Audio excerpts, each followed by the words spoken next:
어린아이들이 있죠. 오늘 말씀 제목을 하나님의 나라는 미래 세대의 것이다 라는 그런 주제를 가지고 함께 말씀을 나누고자 합니다. 여러분, 하나님의 나라가 단순히 우리가 이 땅에서의 생을 다 마치고 가게 되는 천국, 천국만을 의미하는 게 아니라는 것을 여러분은 잘 아실 겁니다. 하나님의 나라라는 것은 성경에서 말하는 하나님의 나라는 이 땅에서 실현되어야 할 하나님의 나라, 하나님의 선하신 뜻이 성취되어지는 그것이 하나님의 나라라고 우리는 얘기를 합니다. 좀 더 거슬러 올라가면 하나님께서 태초에 천지를 창조하시고 원래 하나님께서 의도하셨던 세상, 그런 세상이 되는 것, 그것이 하나님의 나라라고 얘기를 할 수가 있습니다. 그러니까 이러한 하나님의 나라는 우리 그리스도인들이 평생 가져야 할 사명감입니다. 우리가 신앙을 갖는 이유는 우리 개인의 소원을 성취하기 위함도 아니고 우리의 어떤 이 땅에서의 흔히 말하는 만사 형통을 위해서 우리가 믿는 게 아닙니다. 진정한 의미에서의 성경적 신앙은 우린 다 회개를 했잖아요. 회개라는 것은 뭐냐면 나는 틀렸다는 거거든요. 내가 이 세상을 사는 방식, 살아왔던 방식, 또 내가 추구하는 목적과 또 그 가치들이 틀렸다.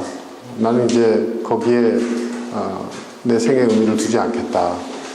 이제 나는 하나님 나라의 가치, 하나님의 선하신 뜻이 이 땅에 이루어지는 것을 위해서 그것을 소망하면서 우리는 살아가겠다. 이게 진정한 의미에서 회개거든요. 그런 의미에서 하나님 나라를 얘기를 하는 겁니다. 근데 그 하나님의 나라는 미래 세대의 것이다.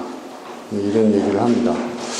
자, 오늘 본문을 좀 다시 띄워주시겠습니까?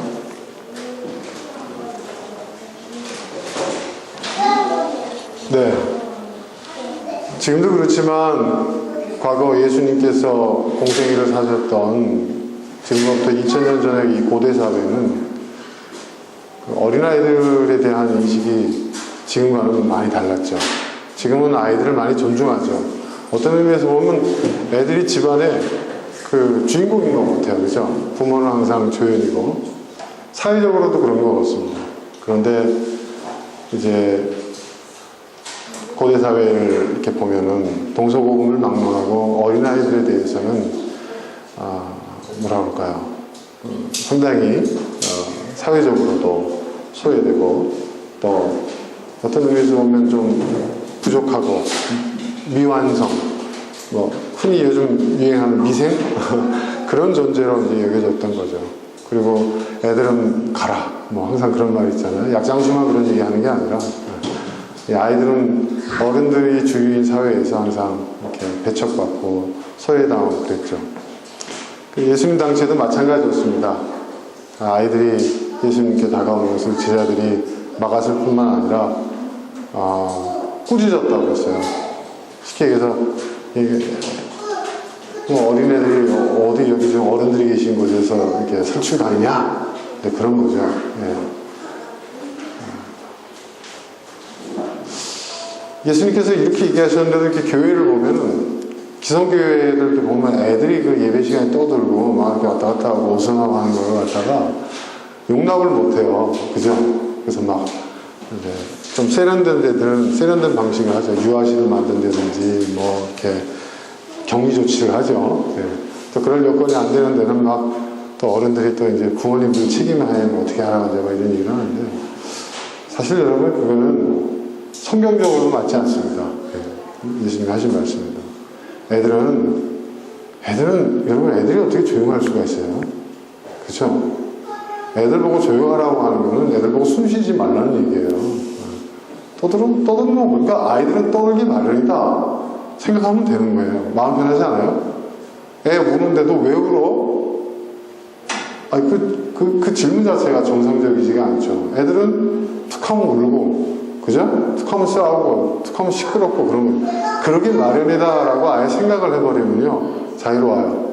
그리고 그게 하나도 거슬리지가 않아요. 네. 정말 그렇습니다. 네. 문제는 어른이죠, 어른. 그죠? 어른이잖아요. 그러니까 애들 그러면 그러려니 하고 내버려 두세요. 네. 우리 교회는 그게 돼 있는 것 같아요. 그래서 저는 참 좋고요. 그리고 이렇게 또, 아이들 좋아하시는 분들이 또 계시고, 또 지금 우리 장지사님도 저렇게 수고하시는데, 애들이, 제가 보니까 애들이 장지사님을 좋아하는 것 같아요. 내가 보니까. 그죠? 네? 보면, 그 아줌마 왜 안 왔어요? 저한테 물어보는데. 너무 자연스럽지 않습니까? 너무 좋은 거예요, 그건. 그러니까 자연스러운 게 좋은 겁니다. 네, 자연스러운 게. 네. 네. 자연이라는 말 자체가 스스로 자자에다 그럴 연이 되는, 저절로 그렇게 되는 거예요. 그게 순리입니다. 자, 아무튼 제 아들도 예수님께 아이들이 오는 걸 꾸짖었다고 했어요. 근데 예수님이 뭐라고 말씀하셨냐면, 어린이들이 내게 오는 것을 허락하고 막지 마라. 이건 옳지 않다는 거예요. 애들이 주님 앞에 나오는 거, 주님께 나오는 것도, 공사가 다망하신 주님께 이렇게 나와서 애들이 막 부르는 것도 주님께서 허락을 하시고 막지 말라고 얘기하시는데, 뭐 예배 시간이 좀 시끄럽다고 그러고, 뭐 성경 공부 시간에 방해가 되고, 어른들 뭐 하는데 해방이 된다고 애들한테 막 그러는 거는요, 제가 볼 때는 인격이 모자라거나, 제가 볼 때는 그 인격이 문제인 것 같아요. 그러면 좀 어때? 그쵸? 그렇지 않습니까, 여러분? 네. 어른들이 좀 참으면 되는 거예요. 어른들이 참아야지 어떡할 거예요. 그죠? 근데 더 중요한 말씀 하셨어요. 하나님의 나라는 이런 어린이들의 것이다. 이렇게 말씀하셨어요. 자, 이걸 놓고 지금까지 교회에서는 어떻게 해석을 해갔냐면, 어린아이처럼 순진하고, 착하고, 순수하고, 그런 마음을 갖고, 그런 중심을 갖고, 그런 신앙을 갖는 사람들을 예수님이 이제 비유적으로 말씀하신 거다. 이런 얘기를 합니다. 근데 저는 물론 그런 의미도 있다고 생각해요. 그러나 이 말씀을 보면요, 다른 본문, 다른 복음서에 보면은 그렇게 해석할 수 있는 여지가 많이 있지만, 이 적어도 마태복음에서는 직접적으로 얘기를 하시는 거예요. 하늘나라는, 마태복음은 천국이라고 표현하죠. 마태는 하나님의 나라를 천국이라고 표현해요. 하늘나라로. 네. 이거는 그 마태의 특유의 표현이에요. 그러니까 하나님의 나라와 하늘나라는 같은 곳인데, 하나님의 나라는 이런 어린이들의 것이다 라고 예수님이 직접적으로 말씀하셔요. 이 어린아이, 그러니까 성경에서 이 어린아이라는 것은 여러 가지 의미가 있지만, 저는 특별히 미래 세대를 뜻한다고 생각을 해요. 미래 세대. 하나님의 나라는 미래 세대의 것이다. 저는 여기 굉장히 중요한 의미가 있다고 생각을 합니다. 그러니까 누가 하나님의 나라를 실현할 것이냐? 우리 세대냐? 아니에요. 미래 세대가 하나님의 나라를 실현할 것입니다. 그리고 하나님의 나라가 이루어졌을 때에 누릴 수 있는 것들, 그렇죠? 정의와 선과 사랑이 실현되는 그런 이상적인 사회도 미래 세대의 것이라는 거예요. 여기에 굉장히 중요한 의미가 있다고 저는 생각을 합니다. 여러분, 한국 사회에서의 가장 큰 문제가 여러분 뭐라고 생각하십니까?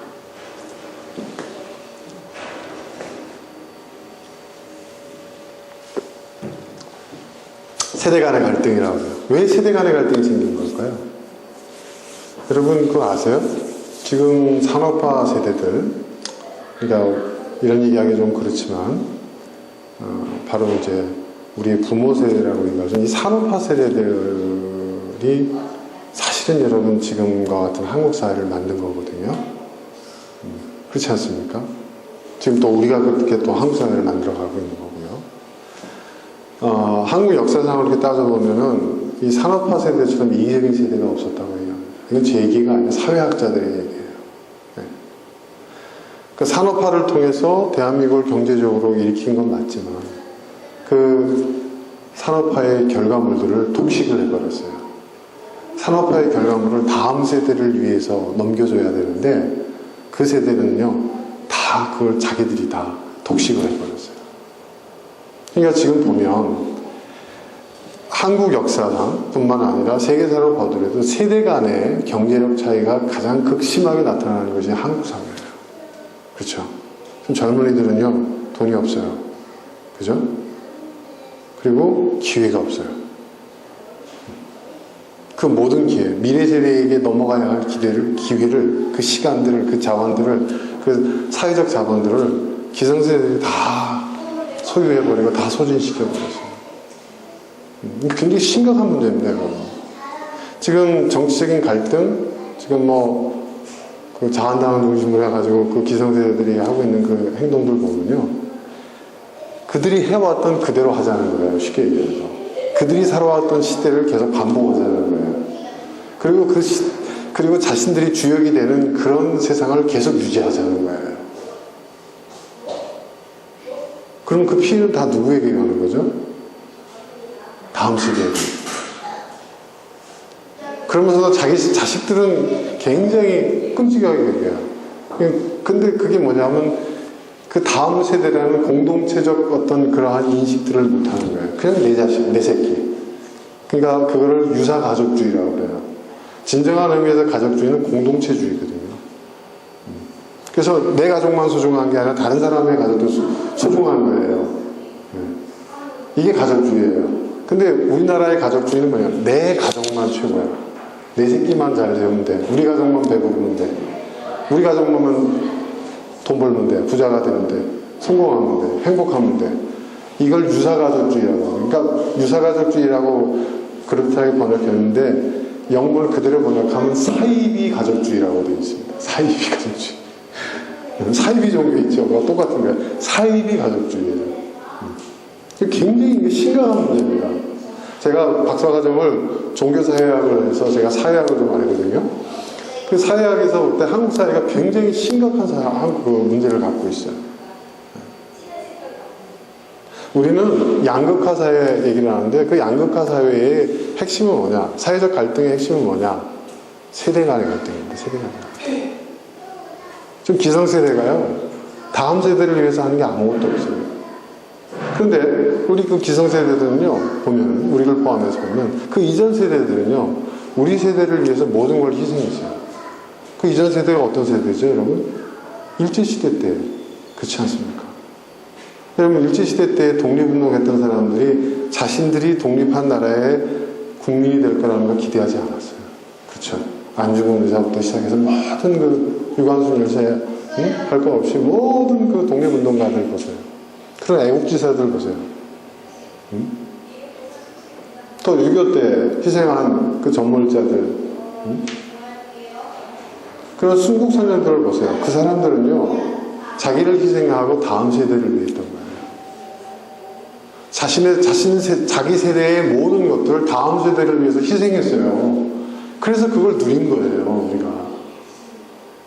근데 그 다음을 이었던 기성세대들은요, 다음 세대를 위해서 아무것도 하지 않아요.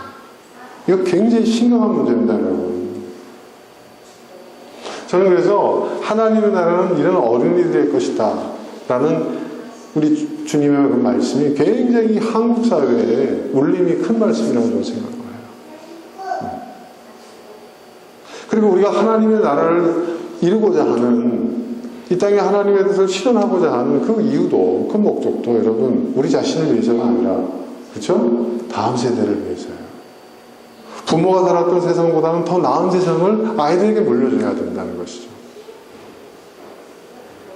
그것이 진정한 의미에서의 부모의 마음이에요. 그렇지 않아요? 근데 그게 없어요. 그게. 제가 얼마 전에 영화를 한 편 봤어요. 예전에 누가 추천을 했는데 못 보다가 TV에서 공짜로 틀어주니까 제가 한번 봤는데, 인턴이라는 영화예요. 여러분 보신 적 있어요? 네. 보셨어요? 네. 거기 보면 제가 좋아하는 로버트 드니로가 나오는데, 앤 해서웨이 하고요. 보면은 그 영화의 주제가 뭘 것 같아요, 여러분? 가만히 보면. 미국도 이 세대 간의 갈등이 심한 나라거든요. 그렇죠? 근데 그 가장 이상적인 기성세대의 모습을 보여주고 있는 거예요. 그렇죠? 그 사회에, 그 시대의 어른들의 모습이 어떤 모습이 되어야 할 것인가, 다음 세대를 위한 기성세대의 모습이 어떤 모습으로 자리매김을 해야 되는 것인가를 얘기하고 있는 거예요. 그게. 그렇죠? 네. 그렇잖아요. 그런 어른이 있다고 한다면 그 젊은 세대를 보세요. 다 다르잖아요. 그죠? 네. 존경하고. 그리고 군림하지 않잖아요. 그 기성세대가. 그죠? 젊은 세대들을 위해서 기성세대가 할 수 있는 것들, 그 지혜를 빌려주고, 격려를 빌려주고, 그렇죠? 그러면서 주도하지 않아요. 주인공이 되려고 하지 않아요. 자기는 항상 조연. 그럼 마지막에 그 앤 해서웨이가 그 사장이 보스잖아요. 젊은 보스가 와가지고 그 집을 찾아와가지고 당신은 나의 뭐라고 얘기를 하려고 했는데 인턴이라고 얘기하잖아요. 그 말을 딱 자르면서 그 로트리너가 주인공이 나는 당신의 인턴입니다. 리리를. 저는 그게 굉장히, 그러니까 난 주인공이 아니라는 거죠. 나는 조연이라는 거죠. 주인공은 다음 세대라는 거죠.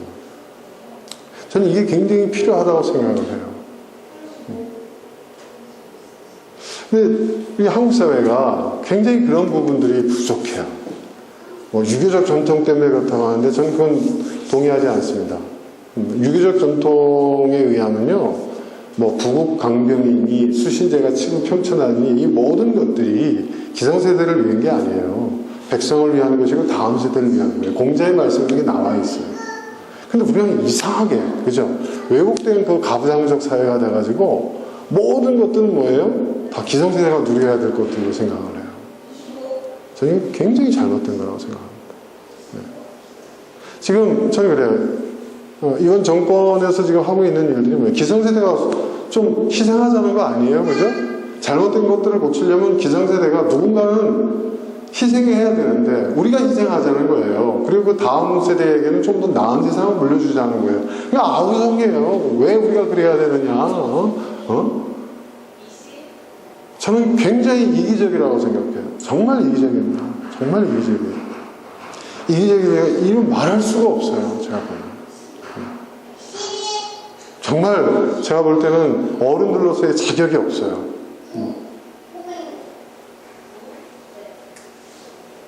저는 그게 굉장히 중요하다고 생각합니다. 기업에서도 마찬가지예요. 가정에서도 마찬가지고 기업에서도 마찬가지예요. 보면 그 임원들이 임원들은 나이가 많아야 되죠. 경영진들 이렇게 보면 아직까지 한국 사회에서는 고령층에 속할 수 있는 사람들이라고 하죠. 다 50대 이상이라고. 근데 그 사람들의 그 행동을 보면은 참 뭐라 그럴까요? 젊은이들이 일할 수 있는 기회, 또 젊은이들이 무언가를 할 수 있는 어떤 그런 것들을 다 꺾어버려요. 참 그런 걸 보면은 참 한국 사회가 아직도 참 답답하구나. 참 우리 아이들이 앞으로 살아갈 세상을 생각해 보면 참 걱정이 돼요. 정말 그렇습니다. 저는 그래요. 애국이라는 것이 다른 게 애국이 아니에요. 여러분 자녀를 잘 키우는 그게 애국입니다. 바른 아이를 키우는. 그죠? 공동체적 가치를 중요시하고 모두의 유익을 가장 최우선적으로 생각할 수 있는 그런 아이가 된다면 저는 우리 사회의 앞날은 굉장히 밝을 거라고 생각해요. 그런데 부모들이 보여주는 모습 자체가 틀려먹었잖아요. 지금. 네?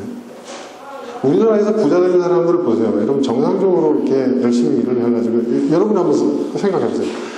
정말 우리가 학교에서 도덕 시간에 국민윤리 시간에 배웠던 식으로 살면 한국 사회에 성공할 수 있어요? 솔직히 한번 얘기해 봅시다. 성공할 수 있을까요? 착하고 바르고 최선을 다하는 사람이 인정받고 성공하는 세상입니까? 네? 산재당하죠? 이게 심각한 거예요, 여러분. 도로교통을 지키면요, 손해본 느낌, 그렇죠? 왠지. 네.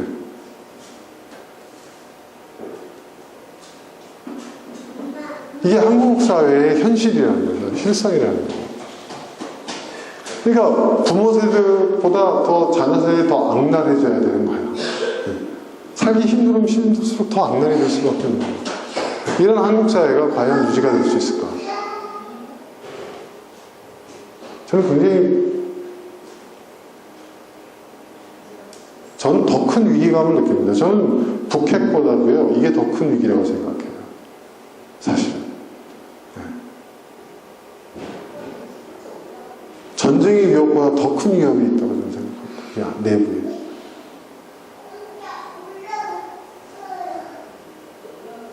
자, 그런 우리를 향해서 주님께서 말씀하세요. 하늘나라는, 하나님의 나라는 미래 세대들의 것이다. 우리는요, 우리가 좋은 것을 다 누리려고 하면 안 돼요. 좋은 것은 다음 세대들, 더 좋은 것은 다음 세대를 위해서 남겨놔야 되는 거예요. 그들의 몫으로. 그들의 몫으로. 지금 저는 그래요. 여러분, 우리나라의 어떤 그 연금 그 문제가 굉장히 심각하잖아요. 뭐 2030년 되면은 우리나라 젊은이 한 명이 노인을 3명을 부양해야 하는 그런 사회가 된다고 했잖아요. 사회적 비용을 감당하는데 청년 한 사람이 노인 3명을 감당해야 된대요. 사회적 비용을. 여러분, 이게 정상적인 걸까요? 그러면 기성세대 입장에서는 어떻게 해야 될까요? 이 부분. 내가 낸 연금이 아깝다 할지라도 저 같으면요, 다음 세대들을 위해서 연금을 난 줄이는 것에 합의해줘야 된다고 생각합니다. 그렇지 않아요, 여러분? 인구는 계속 줄고 있는데? 그런데 왜 우리가 양보를 하느냐? 그럼 미래 세대는 어떻게 살아나는 거예요? 그 사람은 살 수 있어요? 대한민국 사회에서?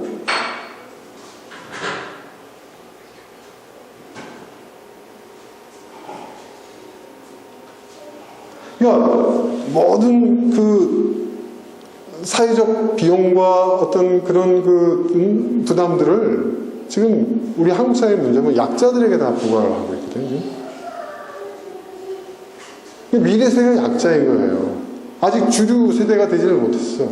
그러니까 그들의 동의도 구하지 않고 넘기는 거예요. 여러분, 원자력 발전도 마찬가지예요. 그게 뭐 어떻게 했다, 뭐 별의별 가짜뉴스가 난발을 하고 있지만, 여러분, 왜 원자력 발전소를 왜 중단하는 겁니까? 미래 세대에, 왜냐하면 우리 세대가 전기를 쓰지만은 그 폐기물은, 여러분, 그렇죠? 수세기에 걸쳐서 미래 세대가 감당해야 될 것들이에요. 지금 우리나라 핵 폐기물이요, 지금 감당 못할 정도로 쌓여 있어요. 땅덩어리가 좁은 나라고, 전력 소비는 엄청나게 되고 있고, 그렇죠? 그걸 막자는 거예요, 여러분. 근데 뭐예요? 당장에 경제가 어떻다니 기업에, 그걸 하니까 왜 원자력 발전을 하게 된 가장 큰 이유가 뭔지 아세요? 기업용, 산업용 전기요금. 면세로 쓰게 했잖아요, 여러분. 그쵸? 대기업들 공장 돌리고 뭐 하면서 그거 싸게 공급하려니까 원자력 발전소 같은 게 새 필요했던 거고, 그걸로 다 감당했던 거란 말이에요, 사실은. 우리가 쓰는 전기가 아니에요, 그게. 네? 그런데 이제 미래 세대를 위해서 그거 못하게 하고, 이제 그리고 니들 그동안에 혜택을 받으니까 이제 정상적인 종교요금 내라 하니까, 예? 보수 정당들 정치인들에게 로비해가지고 난리를 피고, 온갖 가짜뉴스를 만들어가지고, 뭐 지금 그것 때문에 우리나라 당장 망할 것처럼 얘기를 하고 있잖아요. 그죠, 여러분? 우리나라가 지금 원자력 발전의 핵 폐기물이 포화 상태예요, 여러분. 그게 다 수세기 걸치잖아요. 그게 그 방사능이 없어지는데 뭐 2세기, 뭐 2세기, 3세기가 걸린다면서요. 네?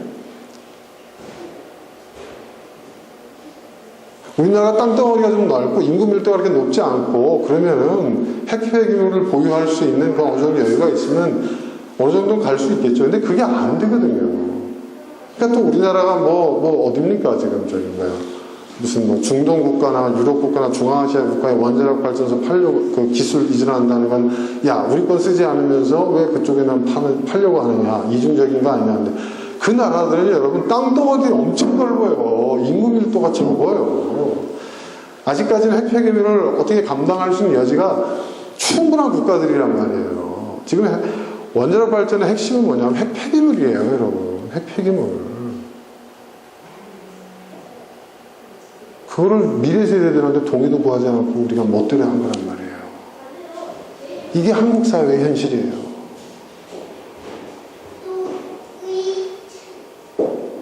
그리고 여러분, 세월호 사건도요, 이 핵심이 뭐냐면 유족들이 아니에요.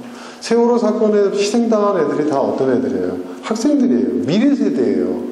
국가가 미래 세대에게 해야 할 일들을 하지는 않았어요. 미래 세대들에게 국가가 없었어요, 그 순간에는. 그렇잖아요, 여러분. 국가의 모든 기능이 중단돼 버렸잖아요. 뭘 했는지도 모르잖아요. 그러니까 지금도 특조위기에서 계속하고 있고 또 그걸 또 해방하고 있는 세력들이 있고 지금 그러고 있는 거 아니에요. 예. 미래 세대들에게 국가가 없었던 거예요. 그 순간. 이거 굉장히 심각한 문제입니다, 여러분. 이건 미래 세대의 문제인 거예요. 그렇죠, 여러분? 그 미래 세대들에게 있어서 국가라고 하면 무엇인가를 생각해 보세요, 여러분. 그들이 어떻게 생각하겠습니까? 우리 공동체를 지키기 위한 거예요. 오히려 그게 애국의 길인 거예요. 국가라는 것이 무엇인가? 국가가 기성세대와 현재 세대와 미래 세대에서 어떤 역할을 해야 되는가? 그것을 감시하고 국가가 국가로서의 제 기능을 할 수 있도록 우리가 그래서 세금 내는 거 아닙니까? 국방이고 납세이고 우리가 그래서 하고 있는 거 아니에요. 국민은 자기의 역할을 다 하고 있는 의무를 감당하고 있는데 국가만 뭐를 하고 있느냐는 거죠.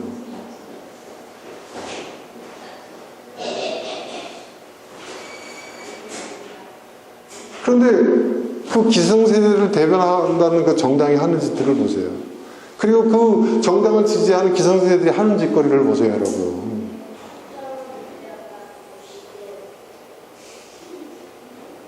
제가 볼 때 그들이야말로 진정한 반국가 세력들이에요. 그들은 이익 집단이에요.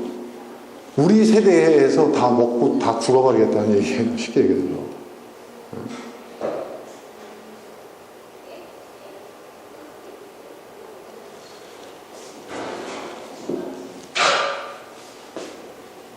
성경의 기준으로 보면 지옥의 자식들입니다. 사단의 무리입니다.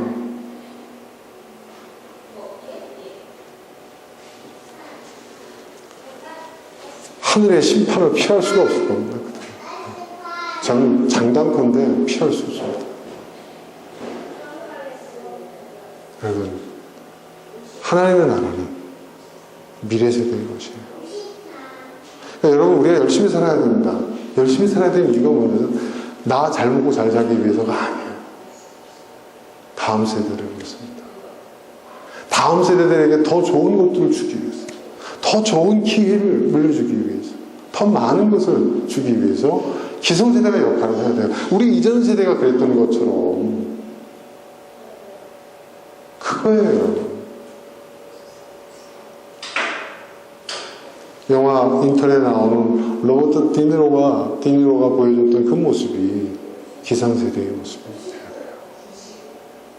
그런 기성세대의 모습. 여러분, 그런 기성세대가 되면요, 젊은이들이요, 그런 꼰대라고 떠돌리진 않아요. 오히려 찾아와요. 조언을 구하고, 그쵸, 지혜를 구하고, 경험을 구하고, 도움을 요청하고, 의지하고, 그렇죠, 여러분. 그 영화에서 보여준 그것도 그렇죠. 저도 그런 기성세대가 되려고 노력을 해요. 그랬더니 재밌는 일들이 많아요. 여러분, 그런 기성세대들이 또 있어요. 그런 사람들이 있어요. 그런 사람들은요, 은퇴를 하고서도요, 그렇죠, 젊은 스타트업 기업들이 그런 사람을 고용을 해요.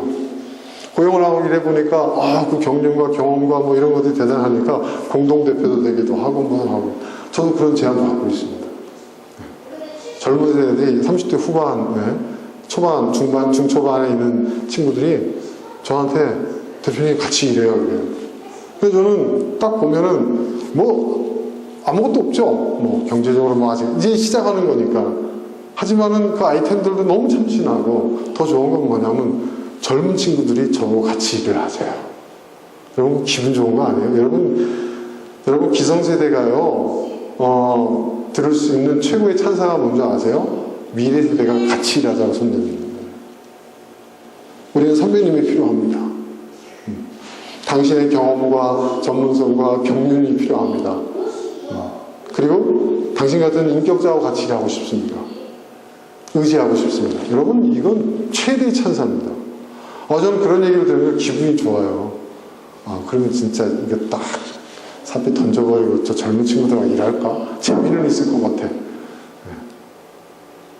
같이 라면 먹으면 같이 라면 먹고, 짜장 먹으면 같이 짜장 먹고, 곰탕 먹으면 곰탕 먹으면 살면 되지 않을까? 이런 생각도 해봐요.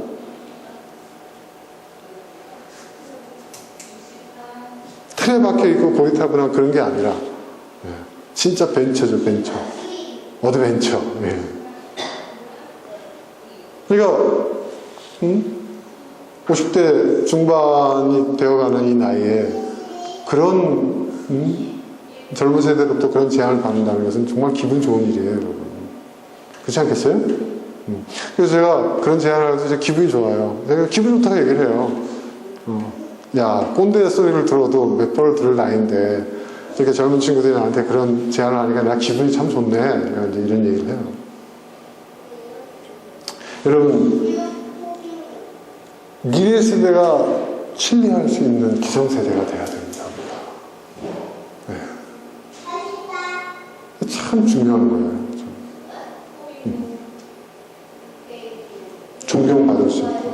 그리고 우리가 미래 세대로부터 고맙다라는 이야기를 들을 수 있는 그런 세대가 돼야죠. 근데 이 헬지육을 누가 만들었냔 말이에요. 헬지육을. 우린 또 그래요. 니들이 헝그리 정신이 없어서 그래. 우리가 산업화 시대 때 얼마나 우리가 열심히 일했는 줄 알아? 우리가 얼마나 치열하게 살았는 줄 알아? 너희들은 그런 게 없어. 부모님이 막 해줄 거 다 해줘가면서 그건 기성세대들의 생각이죠. 젊은 사람들 그렇게 생각합니다. 왜 너희들 결혼 안 하려고 하니? 왜 애를 안 낳니? 이딴 소리를 해요. 그죠? 그 자한당에서 그래가지고 보세요. 네? 출산 장려 그 사람들 만들어 놓은 거 보세요. 그런다고 애를 낳겠어요? 네? 무슨 닭장에 무슨 닭들입니까? 젊은 세대가? 네? 알 낳는 기계예요? 어떻게 그런 말씀들을 할 수가 있죠? 그들이 그렇게 하는 이유가 그거예요. 뭐냐면 사회적 비용을 자꾸 다음 세대에 넘기려고 해요. 여러분 지금 보세요. 젊은 세대들이 요즘 야가져가지고요. 집을 안 사요. 집 절대 안 삽니다. 젊은 부부들이. 살 거 없죠? 부모님이 사주려고 하면 돈으로 달라고 그러죠. 젊은 세대들 집을 안 삽니다. 왜 안 삽니까? 폭탄 돌리기 마지막을 왜 우리가 들어야 되냐. 이런 얘기를 해요. 바보 아니거든요.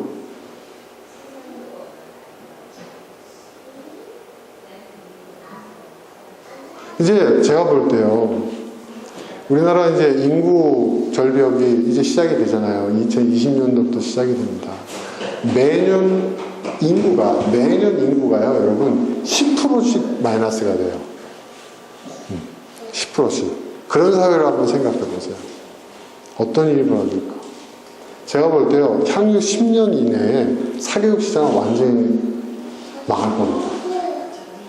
지금 사교육이라는 것은 대학 입학 입시제도에 의존해서 성립이 되는 거거든요. 우리나라 사교육 시장이 여러분 100조가 넘는 거 아시죠? 스카이캐슬 거기 난리가 났었는데. 근데 지금 보세요.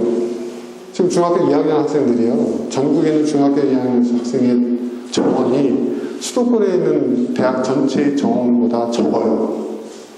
전국 대학이 아닙니다. 수도권 대학이에요.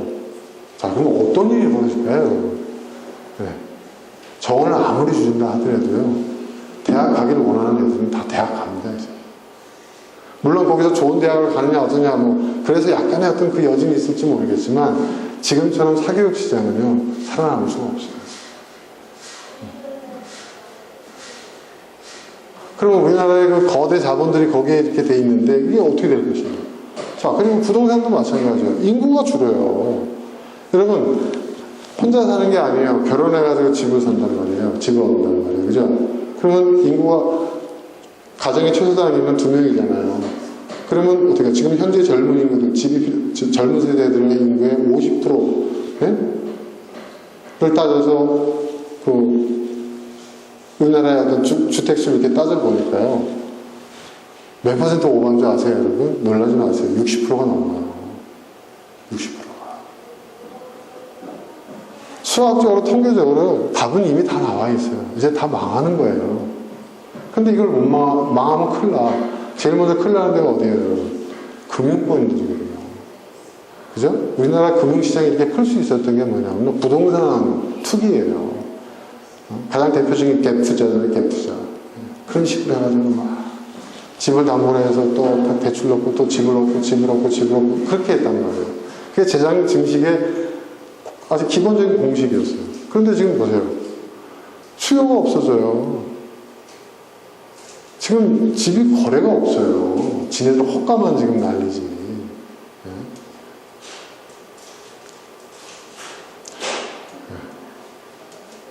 여러분 진짜 뉴스를 보려면요. 일반 방송의 뉴스를 듣지 마세요. 네? 김어준 뉴스를 듣으세요. 뉴스 공장이나 몇몇 진짜 뉴스를 하는 사람들이 있어요. 그 사람들 들어보세요. 지금 상황이 어때요? 그러면 거기에 이제 정확한 이야기를 해주는 그 패널들이 나오거든요. 전문가들이. 그들 얘기를 들어보면요. 자본가들의 입장이 아니라 전혀 다른 이야기를 합니다. 지금 은행들이 지금 지금 심각한 문제. 예전에 제가 한번 얘기했지만 예를 들어서 은행이 지금 대출을 어떻게 하느냐. 예금 보유고가 1,000억이라고 하면 이런 상황으로는 그들이 최소 보유할 수 있는 5%의 돈을 빼놓고 나머지는 다 대출을 해주게 돼 있거든요. 대출을 해줄 수 있거든요. 근데 그걸 지키느냐. BIS 비율이라고 하죠. 안 지키거든요. 여러 가지 파생 상품을 만들어가지고 지금 어떻게 해요? 자신들 예금 보유고의 12배를 지금 대출시키고 있다는 거예요. 지금. 그런데 그 대출 담보였던 아파트나 땅이나 건물들이 자산 가치가 지금 추락을 하게 돼 있어요, 지금. 이 추락하는 순간 어떤 일이 벌어집니까? 금융 대란이 벌어져요. 자산 가치가 떨어져 버리면 담보 가치가 떨어지게 되고, 그러면 그 담보 가치보다도 더 많은 대출이 이루어졌거든요. 그것도 2중, 3중으로. 그거를 그동안에 어떻게 했냐면 부동산 가격이 올라가야 되는 거예요. 그래서 부동산 가격이 올라가는 건 여러분 시장이 결정하지 않았어요. 그런 금융권에서 또 그런 거대 자본에서 지출되어지고 나갔던 그 돈들에서 최소한 그걸 유지하고 거기서 자기네들이 이익이 생기려면 아파트 가격이 올해는 몇 % 올라야 되고 땅이 얼마나 지들끼리 정해서 지들끼리 그 시장에서 그렇게 만들었단 말이에요. 몰고 갔단 말이에요. 이제는 그게 안 통해. 수요가 없어. 그걸 지금 막고 있는 거예요. 지금 엄청나게 지금. 네?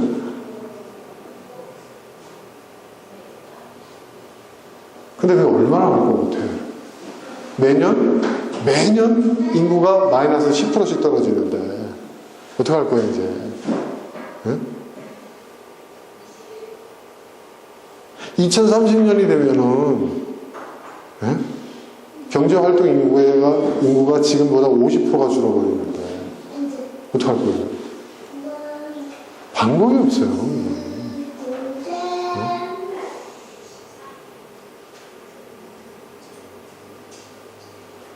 이런 헬 지옥을 이제는요 여러분 성장이라는 것을 우리가 생각해서는 안 됩니다. 지금 우리가 살았던 이 시대가 한국뿐만 아니라 인류 역사에서 가장 풍요로웠던 시대예요. 가장 풍요로웠던 시대예요. 그리고 이제는요 뭐예요? 성장 시대가 아니라 감소 시대라고 얘기해요. 이제는요 이전 시대보다 이후 시대가 더 가난해져요. 점점.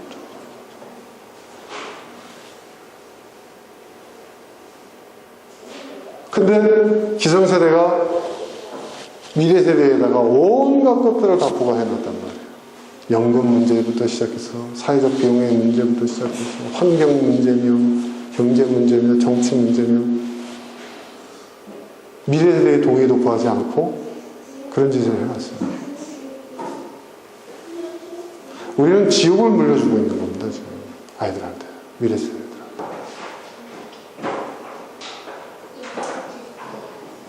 여기에 대한 심각한 생각을 해야 돼요. 우리의 자식들이 살아야 될 세상이 그런 세상이에요, 여러분.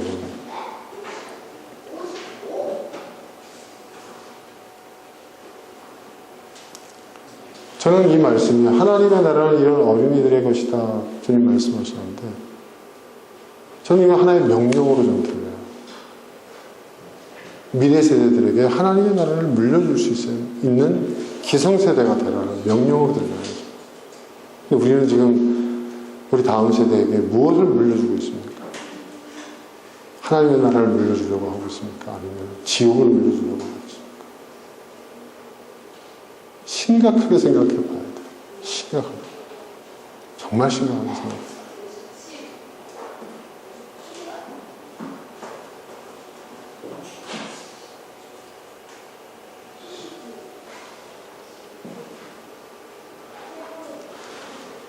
대한민국 사회의 모든 부의 원천은요, 여러분, 노동력.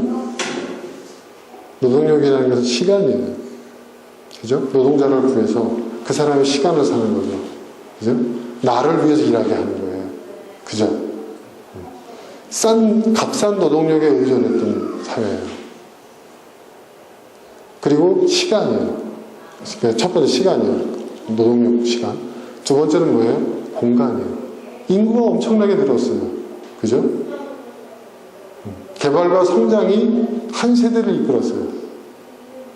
그 인구가 베이비붐 세대에서 이 좁은 땅덩어리 엄청난 인구가 세계에 유례가 없을 정도 인구 밀도가 극대화되는 그런 사회였어요.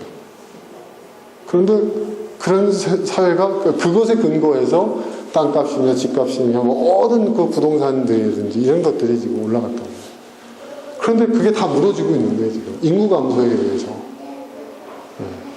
이젠 부의 기반이 이제 완전히 바뀌는 세상이 온다, 여러분. 그걸 우리가 잘 봐야 돼요, 여러분. 부의 기반이 완전히 바뀌는 세상이에요. 여러분, 우리나라에서 제일 전망이 좋은 그 기업이 어떤 기업인 것 같아요? 생각나는데 한번 말씀해 보세요.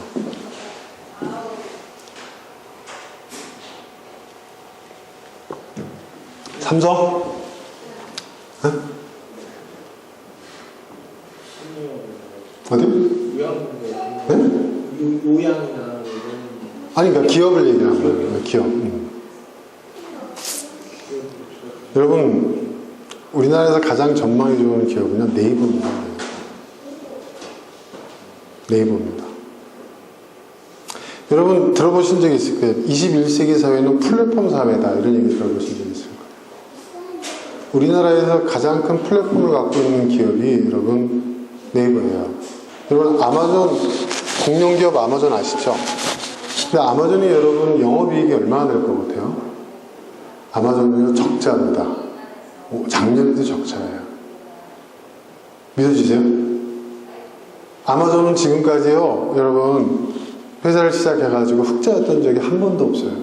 그런데도 지금 아마존이 공룡기업으로서 세계의 모든 경제계를 다 석권을 하고 있어요. 재편하고 있어요.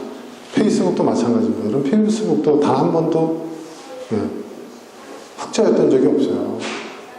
근데 믿어지십니까, 여러분? 전통적인 경제 개념을 가지고 흑자냐 적자냐 이제 의미 없는 시대가 이제 온 거예요. 굴뚝 산업을 갖고, 굴뚝 산업이 아닌 이상. 여러분, 네이버가 처음에는 검색창으로 시작을 해가지고요. 이제는 플랫폼 기업으로 가고 있습니다. 지금 엄청난 일들이 벌어지고 있는데, 최근에 네이버가 스마트 스토어라는 걸 만들었어요. 이게요, 지금 그 파급력이 엄청납니다. 우리나라에 있는 쇼핑몰들이요, 다 스마트 스토어로 다 입점하고 있어요. 그리고 새로운 쇼핑몰을 만드는 데는 다 스마트 스토어로. 왜 그런 줄 아세요? 여러분, 인터넷 쇼핑몰 하나 만들려면 기업형으로 제대로 만들려면 돈이 1억까지도 들고요. 그 이상도 들고요. 개인이 하려고 해도 1, 2천은 들어요. 근데요, 네이버에서는 돈이 하나도 안 들어요. 네이버의 모든 시스템을 이용하는데 돈이 안 들어요. 월 사용료 한 58,000원 정도? 네. 그리고요, 스마트페이, 네이버 페이를 만들었잖아요. 오픈마켓에서는 수수료가 10%부터 출발을 해요. 근데 얘는 최대 5.8%예요. 그러니까 쇼핑몰들이 다 네이버에 스마트 스토어로 입점을 해버려요. 기존에 있는 쇼핑몰들도. 그러면서 그러면 작년 2018년도 4월인가 3월 달에 그 전환을 했는데, 그러면 어느 정도, 1년도 채 안 됐는데 어느 정도의 매출을 달성했느냐. 그 스마트 스토어에서. 2조 7천억입니다. 여러분, 2조 7천억의 5%를, 5.8%를 수수료로 가져갔어요. 얼마입니까? 생각해보세요. 그게 플랫폼 비즈니스거든요. 우리나라에서 여러분 제일 큰 거래액이 제일 큰 그 오픈마켓이 어딘지 아세요? 어딜 것 같아요? 11번가입니다. 11번가. 11번가가 3조를 하고 있거든요. 그죠? 근데 11번가는 아직도 적자예요. 근데 네이버는 1년도 안 돼서 2조 7천억 원을 달성을 했고 흑자로 바로 전환을 했어요. 그러면 하루에 네이버에 한국 사람들이, 외국인들과 한국 사람들이 몇 명이나 들어올까? 네이버에 몇 명이 들어오는지 아세요? 3천만 명이 들어옵니다. 3천만 명의 네이버에 접속하는 사람들이 그 스마트 스토어의 고객이 되는 거예요. 한번 생각해 보세요. 이거 엄청난 겁니다. 네? 네? 여러분, 명동 거리에 평일날 명동 거리에 사람들이 유동인구가 얼마인 줄 아세요, 여러분? 네? 평일날 10만 명도 안 돼요. 인구 밀도가 이렇게 놓고 바글바글 거리는데 유동인구의 10만 명이에요. 그런데 네이버는 하루에 3천만 명이 들어와요. 그리고 들어온 사람들이 평균적으로 검색을 10몇 건을 하고 클릭을 50몇 번을 해요. 거기서 발생하는 트래픽 발생할 때마다 10원, 20원, 여러분 수익료 발생하는 거 아시죠? 네. 그거 한번 생각해 보세요. 제가 볼 때 대한민국은 앞으로 네이버가 먹여 살릴 겁니다. 이거 농담 아닙니다, 진짜. 그 네이버 안에서 이루어지는 일들을 보면 놀라운 일들이에요. 네이버와 다음 카카오. 이 말은 뭐냐면 미국도 이미 그렇게 돼요. 이미 미국도 굴뚝 사업 다 포기했잖아요, 그죠? 굴뚝 사업이라는 것 자체가 여러분 뭐예요? 인구수에 의존하는 사업이에요, 그게. 노동력과 공간이거든요. 네. 전통 굴뚝 산업. 끝난 거예요. 대한민국도 이제 그게 끝나는 겁니다. 이미 끝났죠. 그러니까 여러분, 노동력에 의존하는 사업은요, 어떤 업종이거나 안 돼요. 왜 자영업자들이 안 되는 줄 아세요, 여러분? 자영업 자체가 노동력에 의존하는 것이거든요. 자영업자 자신뿐만 아니라 종업원들, 직원들, 그들의 노동력에 의존하는 거예요. 그 시간을 가지고, 그 노동력을 팔아가지고 그 차익으로 이익을 발생을 시키는 거 아니에요. 그죠? 근데 그 시대는 이미 지났어요. 안 돼요, 여러분. 최저 시급을 올려가지고 안 되는 게 아니고요. 이미 안 되는 거예요. 대기업들이 왜 공장을 다 해외로 옮겨요? 노동력이 싼 데로 옮기는 이유가 그거예요, 여러분. 이제는 안 돼요.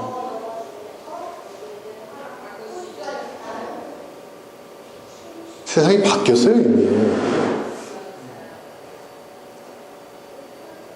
그런 세상이에요, 이제. 자, 이런 세상에서 우리 미래 세대들한테, 우리 자식 세대들한테 우리는 무슨 얘기를 하고 있어요? 우리 기성세대에서나 통할 만한 것들만 계속 얘기하고 있는 거예요, 지금. 야, 기술을 배워라. 자격증을 따라. 여전히 좋은 대학교를 명문대를 가라. 제가 말씀드렸죠, 여러분. 저희 회계직원 뽑는데 서울대 출신이고, 서울대학교 사회학과 학생이 3년 동안 놀다가, 더 이상 집에다가도 어떻게 놀겠다고 할 수도 없고, 그래서 일단은 직장인이란 타이틀을 갖겠다고 저희 회사, 이 작은 회사에 문서를 냈어요. 근데 뽑을 수 있냐? 못 뽑아요, 제가. 어떻게 뽑아요? 뽑아놓으면 계속 다닐까요, 그 직원이? 저희 회사가 좀 더 나은 회사가 생기면 당장 옮길 텐데. 그럼 저희는 사람 가르쳐놓고 겨우 이제 써먹을 만할 때 또 빠져나갈 텐데. 그게 많이 보이는데 어떻게 써요? 그쵸, 여러분? 그러니까 계속 안 되는 거예요, 그 친구는. 이게 지금 이런 세상이에요, 지금.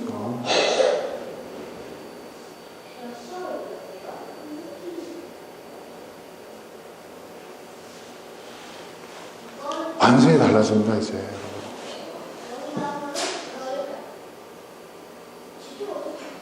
뭐, 얼마 전에도 여러분, 그렇죠. 유튜버들 뭐, 세금 안 내가지고, 예?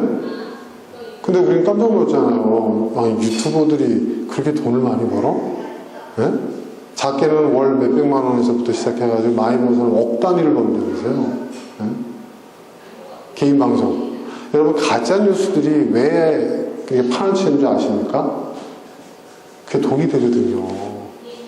돈이 돼요, 여러분. 네.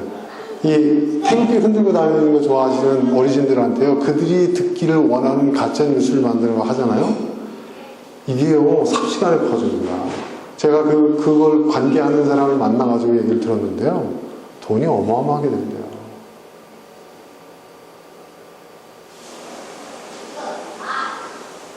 사기치는 거죠. 세상이 이렇게 바뀌고 있어요, 여러분. 이제 부의 원천과 경제의 어떤 그 구조 자체가 시스템이 좀 완전히 바뀌는, 세상이 바뀌고 있는 거예요, 세상이. 이렇게.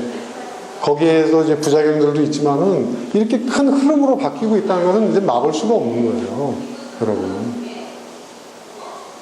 여러분, 마켓컬리라는 거 여러분 들어보셨죠? 그게 얼마나 놀라운 시스템인 줄 아세요?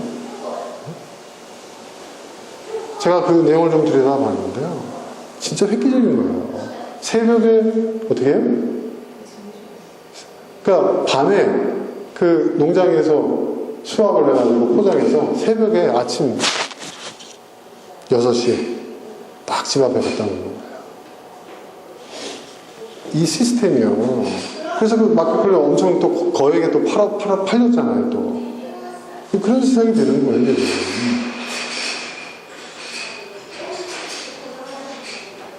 이런 플랫폼 비즈니스라는 것을 우리가 아주 유의 있게 바라봐야 돼요. 이게 뭐냐면 플랫폼이 뭐죠, 여러분? 대합실이에요. 사람들이 모이는 거예요. 그러니까 사람들이 많이 모이기만 하면 어떤 형태로든 거기서 비즈니스가 발생하고 경제적 이득이 발생하게 돼 있는 거예요. 여러분, 대한민국 사회에서 하루에 3천만 명 동원할 수 있는 데가 있어요? 네이버가 유일해요. 그 다음 카카오톡이에요. 카카오톡을 이용하는데, 카카오 뭐 스토리, 카카오톡 뭐, 여러 가지 있잖아요. 그걸로 하루에 모이는 사람이 1,800만 명. 엄청나지 않습니까, 여러분? 가게에, 여러분, 하루에 손님이, 여러분, 1,000명만 와도 그 가게는 대박 가게입니다. 그렇죠? 그죠? 상상을 해보세요.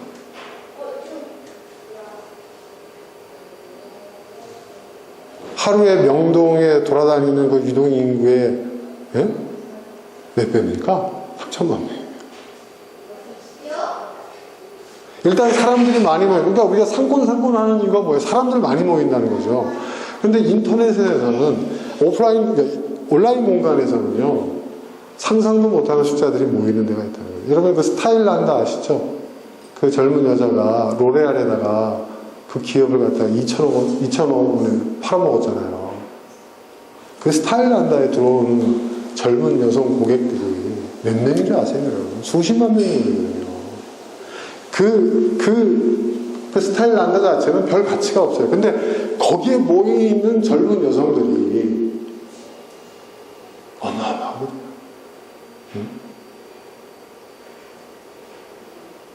이게 플랫폼 비즈니스예요.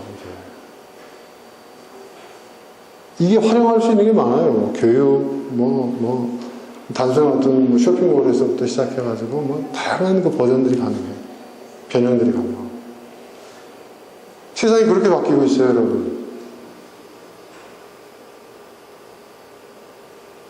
그리고 그래야 된다고 저는 생각해요. 그렇게 해야 사회 변화가 일어나고, 전통적으로 부와 기득권을 쥐고 있던 세력들의 그 기득권들이 무너지고, 그죠? 그래서 그것을 통해서 젊은 세대들에게 새로운 기회가 생기고 새로운 세상이 열리고, 저는 아주 바람직하다고 생각합니다. 아주 바람직한 현상이다. 그렇게 돼야 됩니다. 그리고 우리가 그들에게 그러한 기회를 열어줄 수 있는 사람들이 되어야 된다. 그 영화 인턴에 나오는 로버트 디니로의 그 모습이, 드니로의 모습이 바로 우리 기성세대들이 가져야 할 롤모델이 아닌가라는 생각을 좀 해봅니다. 그 젊은 세대들 언제든지 말을 건넬 수 있는, 상의할 수 있는, 조언을 구할 수 있는, 의지할 수 있는, 신뢰할 수 있는 그런 기성세대가 돼야죠.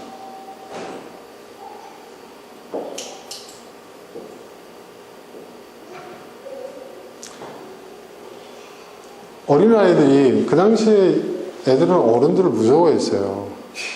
예수님 당시. 이제 그 유대사회도 그 유대교적인 그 가치관에 의해서 굉장히 가부장적이고, 그렇죠? 애들이 오니까 제자들이 꾸짖을 정도로 어른들이 갖고 있는 그런 생각들이 그랬는데, 애들이 이렇게 스스럼 없이 예수님을 찾아올 수 있었다는 것은 예수님은 미래 세대를 향해서 열려 계셨다는 것이죠. 그죠? 그런 우리가 될 수 있었으면 좋겠습니다. 그리고 그런 기성세대들이 될 수 있었으면 좋겠습니다. 하나님의 나라는 미래 세대의 몫입니다. 자, 오늘 여기까지 하겠습니다. 우리 함께 하는 말씀을 생각하면서 우리 다음 세대를 위해서 여러분 간절한 마음으로 함께 기도하겠습니다.